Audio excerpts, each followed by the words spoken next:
नमस्कार. आजच्या व्हिडिओमध्ये आपण कोल्हाराच्या झाडाविषयी माहिती जाणून घेणार आहोत.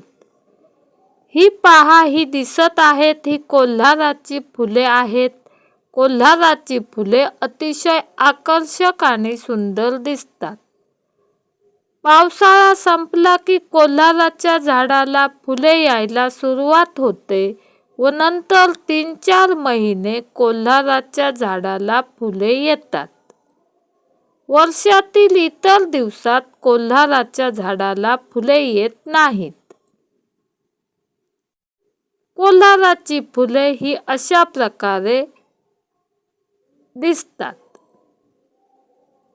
कोल्हाराची झाडे ही 8-10 फूट उंच वाढतात.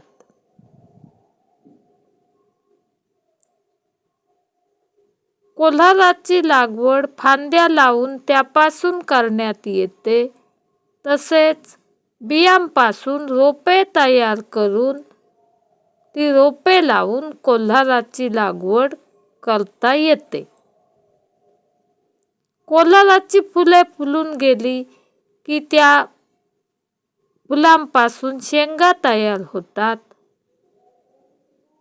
कोल्हाराच्या शेंगा अशा प्रकारे दिसतात. ही पहा, ही कोल्हाराची शेंग दिसत आहे. या शेंगेमध्ये बी तयार होते व ते रुजत घालून कोल्हाराची रोपे तयार करण्यात येतात. ही पहा, कोल्हाराची फुले किती सुंदर दिसतात. या फुलांना 5 पाकळ्या असतात. कोल्हाराच्या झाडाची पाने ही आपट्याच्या पानांसारखी दिसतात.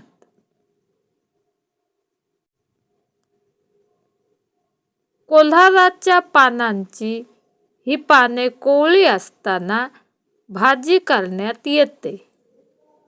कोल्हाराच्या पानांची भाजी ही एक रानभाजी आहे आणि ही भाजी अतिशय चविष्ट आणि रुचकर लागते.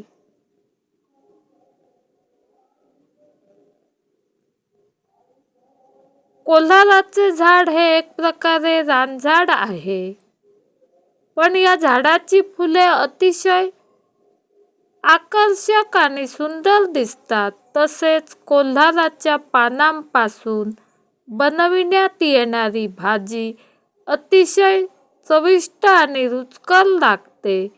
त्यामुळे कोल्हाराची लागवड ही बागेमध्ये मुद्दाम करण्यात येते. माहिती आवडली तर व्हिडिओला लाईक करा आणि चॅनेलला सबस्क्राईब करा. धन्यवाद.